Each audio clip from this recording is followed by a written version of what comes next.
Sveiki, mano brangieji. Šiandieną turėsime gegužės mėnesio prognozę.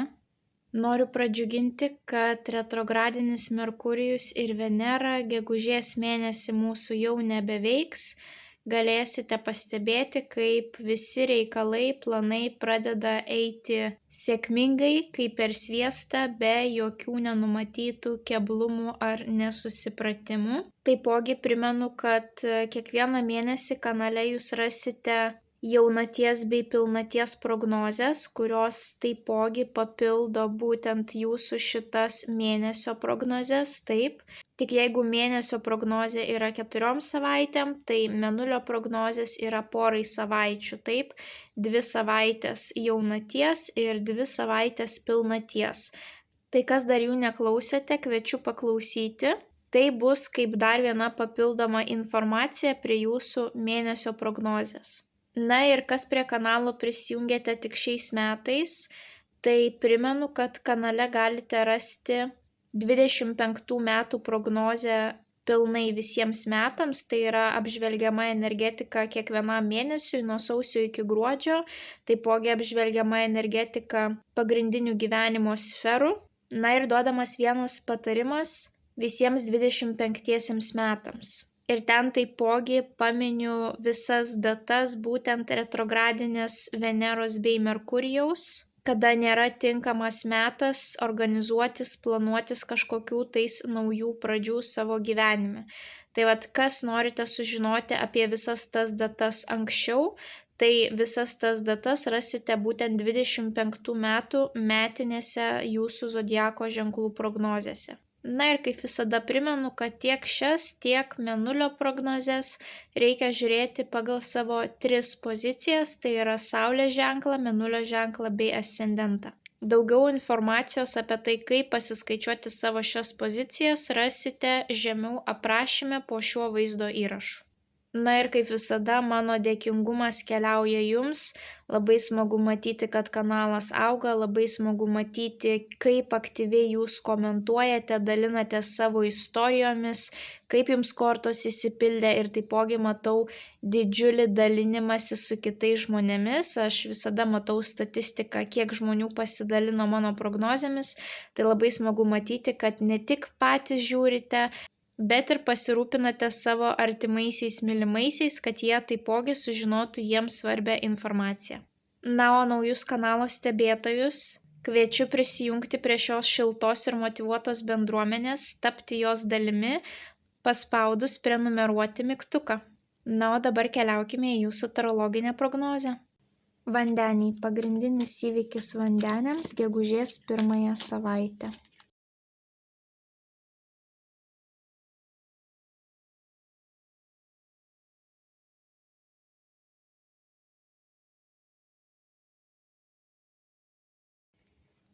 Mėnulio žinutė vandeniams apie jų gegužės mėnesį. Bei vienas patarimas vandeniams apie jų gegužės mėnesį. Vandeniai, jūsų gegužės mėnuo pilnas pabaigų ir naujų pradžių. Pradėkime nuo jūsų pirmosios savaitės. Jums iškrenta taurių aštuonetas, kuris reprezentuoja arba keliones, tai yra galbūt turėsite atostogas ir kažkur tai keliausite, arba tai gali būti būtent kažkokių tai žmonių, situacijų, lokacijų palikimas ir ėjimas naujų kelių į naujas pradžias. Tai vat, kai iškrenta taurių aštuonetas, jisai nerodo bėgimą nuo toksiškumo, bet labiau rodo, kad viskas, kas yra aplink jūs, tai yra tokia komforto zona, kuri jums neleidžia absoliučiai niekur niekaip augti, tobulėti, gauti kažkokių tais naujų gyvenimiškų pamokų, sukaupti daugiau išminties.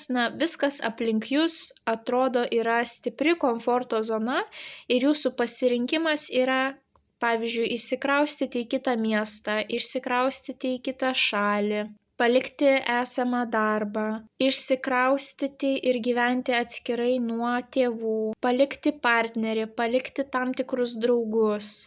Kažką galite palikti pirmąją savaitę, kadangi jums norisi naujų įspūdžių, naujų pamokų, žmonių ir situacijų, kurios motyvuotų jūs stiebtis į priekį, į viršų, taip.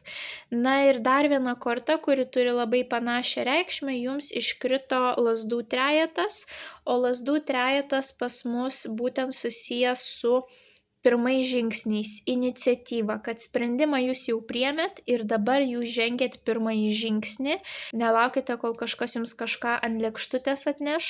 Tai gali būti, kad pirmąją savaitę nuspręsite rizikuoti. Tai taipogi kelionių korta, kadangi visada šioje kortoje rodomas vandenynas, kaip moteris laukia laivo ir pasiruošusi į jį įlipti, taip ir plaukti naujų kelių į naujus vandenis. Tai abi šios kortos jums gali reprezentuoti tiek kelionę, tai pavyzdžiui pasiėmėt atostogas ir kažkur keliaujat, ir taipogi gali reprezentuoti, jeigu kelionės jokios nebus, tai tiesiog, kad jūs nusprendėte pakeisti savo gyvenimo vektorių ir keliaujate į naują pradžią. Ir šalia jums iškrenta taurių dama, vandens stichijos moteris, vėžys, skorpionas, žuvis. Jinai kažkaip bus susijusi su šita jūsų situacija. Tai gali būti, jeigu esate vyrukas, jūsų antroji pusė, jūsų mama, jūsų sesė, jūsų senelė, jūsų pažįstama, kažkaip šita moteris gali būti susijusi. Ar jinai jūs pastumės imtis naujų pradžių, ar jinai keliaus su jumis į kelionę, taip. Ir taipogi šita moteris gali dirbti su jūsų jausmais, emocijom. Labai dažnai šita korta reprezentuoja visų ezoterinių profesijų atstovus bei psichologus, psichiatrus, visi, kurie dirba su mūsų jausmais, emocijom. Tai galbūt pastumėti tokio profesionalo jūs nuspręsite, kad tikrai atėjo laikas rizikuoti ir žengti žingsnį į naują pradžią. O antrąją savaitę jums iškrenta kardų dama, tai jau yra oro stichijos moteris, tai galite būti jūs vandeniai, taipogi gali būti dvyniai arba svarstyklės. Tai jeigu esate moteris, greičiausiai tai būsite jūs, jeigu esate vyrukas, šalia savęs turėsite oro stichijos moterį. Jinai gali dirbti komunikacijos srityje, tai yra moteris, kurios kalba yra pagrindinis jos ginklas, taip, žurnalistė, teisininkė, vertėja, rašytoja, taipogi gali būti ir programuotoja, arba moteris, kuri dirba su metalu, kadangi tai kardų dama, tai gali būti chirurgė, tai gali būti kirpėja, tai gali būti kažkokių tais kitų grožio procedūrų meistrė. Tiek siuvėja, visos moteris, kurios dirba su metalu, kad ir pavyzdžiui virtuvės šefė, taip. Ir ji kažkaip bus susijusi su jūsų situacija, o jums iškrenta lazdų ketvertas. Lazdų ketvertas viskas, kas susiję su būstu ir šeima ir šeimininėmis šventėmis. Ką tai reiškia? Galbūt jūs antrąją savaitę daugiau laiko praleisite namuose.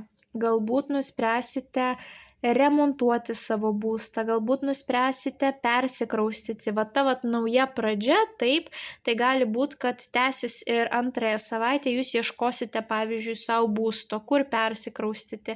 Galbūt jūs jau būstą radote, bet norite jaukumą jame sukurti, taip, būtent tokį kaip šeimos jaukumo židinį. Gali būti, kad tiesiog ieškotės būsto, kurį norėtumėte įsigyti, pagaliau atėjo metas tam, taip. Arba tai gali būti kažkokios tai šventės šeimininės, pavyzdžiui, kažkieno tai sužadėtuvės, vestuvės, vaikelio gimimas, krikštynos, kažkieno tais gimtadieniai, jubiliejai, šeimos susitikimas, giminių susitikimas. Arba tai gali būti dviejų žmonių pastangos sukurti bendrą fundamentą. Tai kaip jūs įsivaizduojate, kaip pora kuria fundamentą.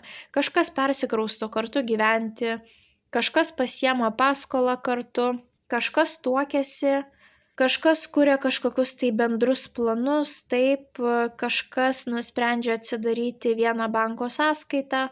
Ir tarp šitų dviejų kortų jums iškrenta kardų tūzas, o kardų tūzas viskas, kas susijęs su komunikacija.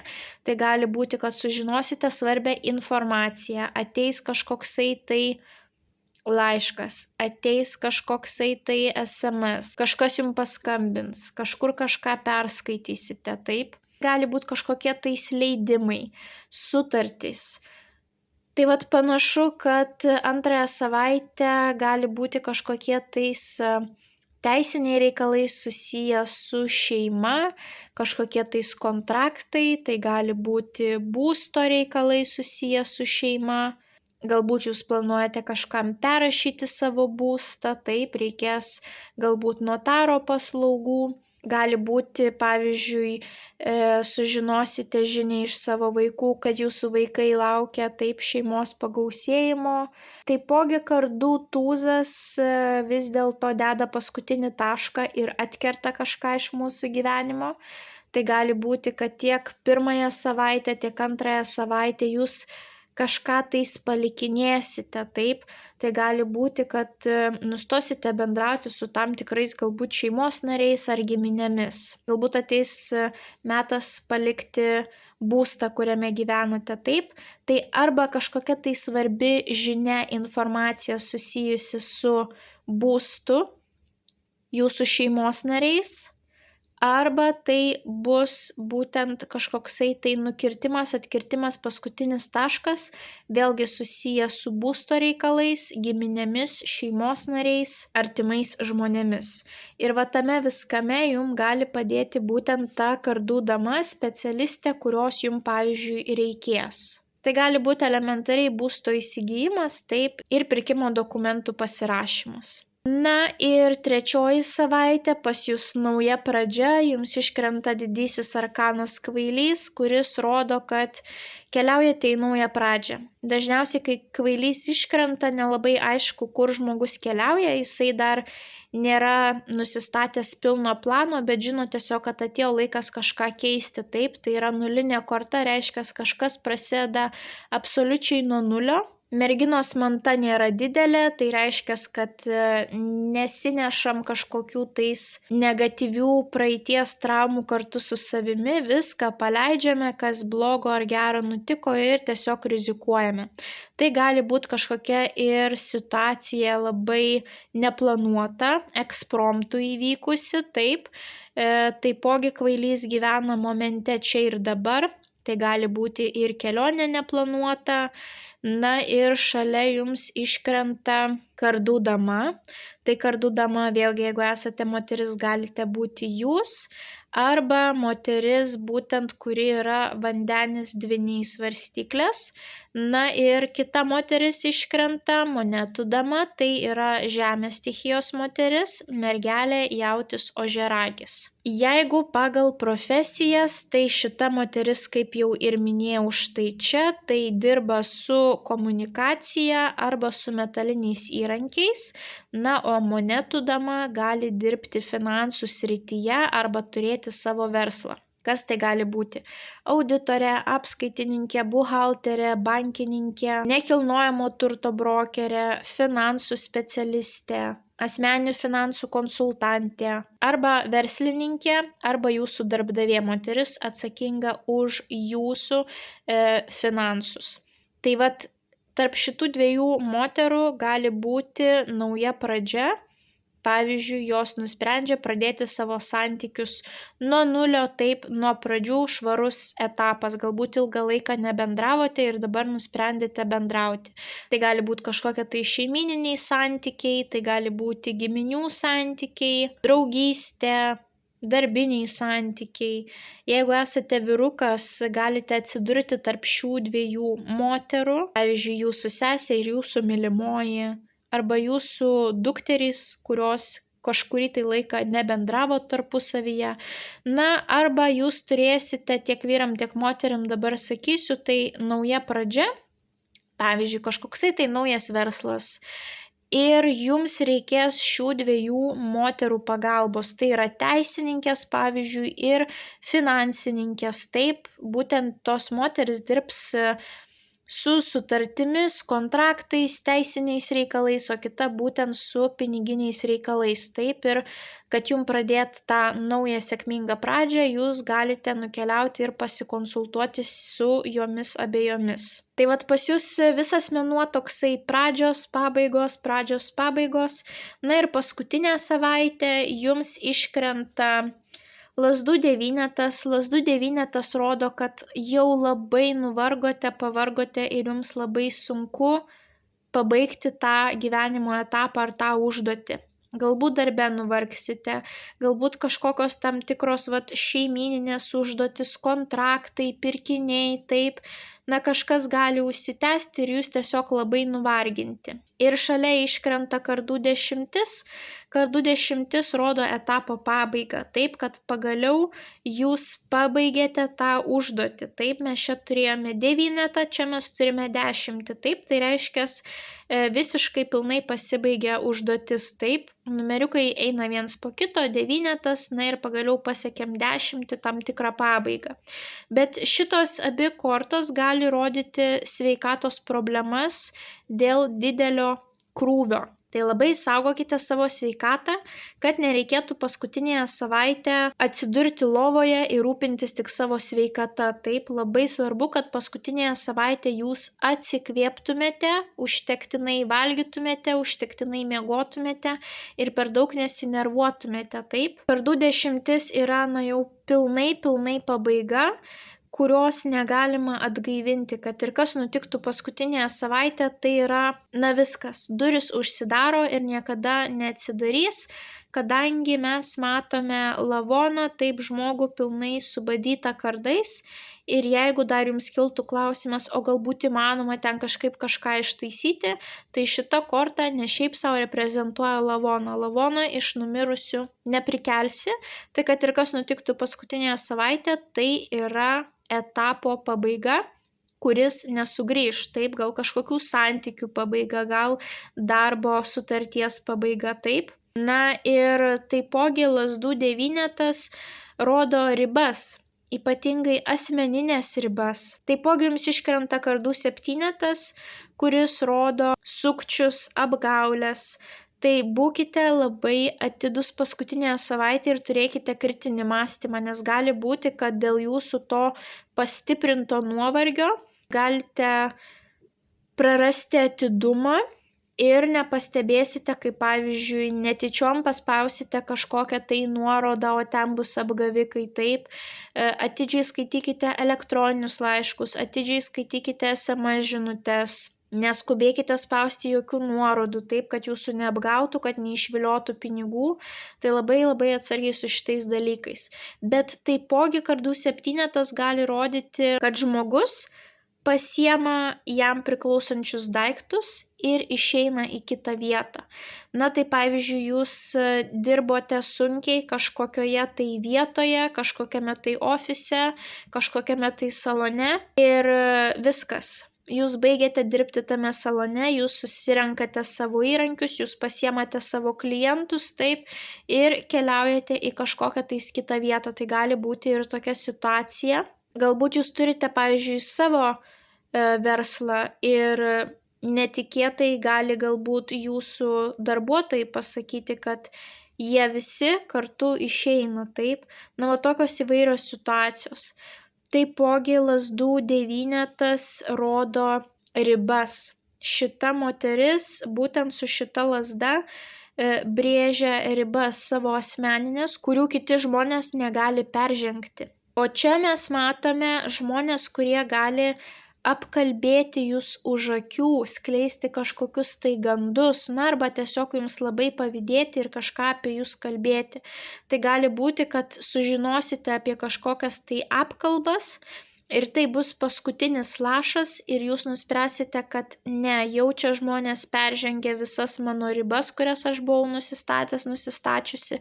Dėl to aš nusprendžiu pabaigti santykius su tais žmonėmis, išeiti iš darbo, užblokuoti juos socialiniuose tinkluose, taip, įvairios pabaigos, kurias reprezentuoja kardų dešimtis, taip. Kažkam tai bus didžiulis nuovargis, ir padidėjusi sukčiavimo galimybė, o kažkam tai bus elementariai, kad, turėsite aplink save žmonės, kurie yra nenuoširdus, kurie pavydi jums, kurie negražiai apie jūs kalba ir jūs nuspręsite, kad tai buvo paskutinis lašas, aš nutraukiu visą bendravimą su tai žmonėmis. Tai vėlgi, kaip ir sakau, pas jūs čia matosi pabaiga pradžia, čia arba irgi pabaigos arba pradžios susijusios su būstu šeima, čia vėlgi matome kažką nuo nulio, visiškai naują šviežią etapą ir čia vėlgi matome kažkokias tai pabaigas arba pablogėjusią sveikatą dėl didelio krūvio. Tai labai saugokite savo sveikatą. Iškart jau artėjant 4 savaitei pradėkite labiau rūpinti savo sveikata ir pamatysite, kad pavyks jums sukontroliuoti taip tą savo situaciją, kortos išsipildys labai švelniai tuomet, taip. Ir jūsų mėnulio žinutė gegužės mėnesiui. Tegul tavo pasirinkimai atspindi svajones, o ne baimės. Tai tos visos naujos pradžios, visos pabaigos, viską darykite su meile, dėl to, kad jūs norite kažkur išeiti, dėl to, kad jūs norite kažką pakeisti, kažką naujo išmokti, pamatyti, o ne dėl to, kad jūs bijote, pavyzdžiui, kažkokių tai žmonių apkalbų, teisimo, taip. Viską darykite iš meilės, visos tos naujos pradžios ir pabaigos turi būti iš meilės gegužės mėnesį. Ir jūsų patarimas, jums iškrito monetų karalius. Kažkas galite šalia savęs turėti būtent žemės ženklo vyruką gegužės mėnesį, tai yra mergelė ožiaragis jautis, kuris jums gali padėti visose šitose situacijose. O kažkam tai tiesiog reikia elgtis būtent kaip monetų karalius. Koks yra monetų karalius? Jisai yra stabilus, jisai yra ištikimas, jisai eina savo tikslų link iš lėto, bet užtikrintai. Niekas jo negali pajudinti, išjudinti, pakeisti jo kryptį, taip, kad ir kas benutiktų, ar lėčiau, ar greičiau, bet jisai eina savo tikslo link, jisai nebijo prisimti atsakomybės, jisai gali prisimti atsakomybę, jisai gali pasirūpinti ne tik savimi, bet ir savo artimaisiais. Jisai moka elgtis su pinigais, jisai labai paskaičiuoja visas išlaidas, pajamas. Ir jums reiktų būti panašiu į monetų karalių gegužės mėnesį, tai jums gali atnešti labai daug naudos ir sėkmės. Tai yra, kad ir kas benutiktų, jūs neišsimušate iš savo to pagrindinio tikslo, taip, bet tas tikslas turi būti iš meilės, laimės, o ne iš baimės. Ką tai reiškia? Jūs mylite kažkokią tai veiklą? Nesvarbu, kad ir kas benutiktų, jūsų galutinis tikslas yra užsiimti tą veiklą. Bet jūsų tas galutinis tikslas negali būti paremtas baime kažkokia. Taip, tai yra, darote viską iš meilės, jūs turite atidžiau kontroliuoti savo finansus. Ir remtis logiką, ypatingai paskutinėje savaitė, kad jūsų niekas neapgautų, taip. Tai keliaukite savo svajonių link, su meile savo širdyje, o ne baime. Jeigu kažkokios durys užsivers, reiškia gyvenimas tiesiog nori jūs nukreipti tinkama vaga, taip, bet to galutinio tikslo nekeiskite. Atsakingai gegužės mėnesį elkite su savo finansinė padėtimi, prisimkite atsakomybę ne tik už save, bet ir savo artimuosius, ir turėkite stiprias moralinės vertybės, kuriomis vadovautumėtės, nesvarbu, kaip kiti gali kristi žemiau plintuso jūsų gyvenime, bet jūs išlaikykite aukštas moralinės vertybės. Ir paskutinę savaitę pasirūpinkite savo sveikata, neignoruokite sveikatos siunčiamų ženklų. Tai tuomet iš mėnesio išspausite viską, ką įmanoma, turėsite labai efektyvų ir sėkmingą mėnesį. Tai vandeniai linkiu didžiausios sėkmės, nepamirškite paspausti patinka mygtuko, komentare pažymėkite bent jau širdelę, pasidalinkite prognozes su artimaisiais, kuriems ji galėtų būti aktuali. Ir jeigu dar neužsiprenumeravote, skatinu užsiprenumeruoti kanalą, kad nepraleistumėte jums aktualių prognozių ir taptumėte šios labai šiltos ir motyvuotos bendruomenės dalimi. Na, o mes susimatysime jūsų kitose prognozėse. Ate, ate.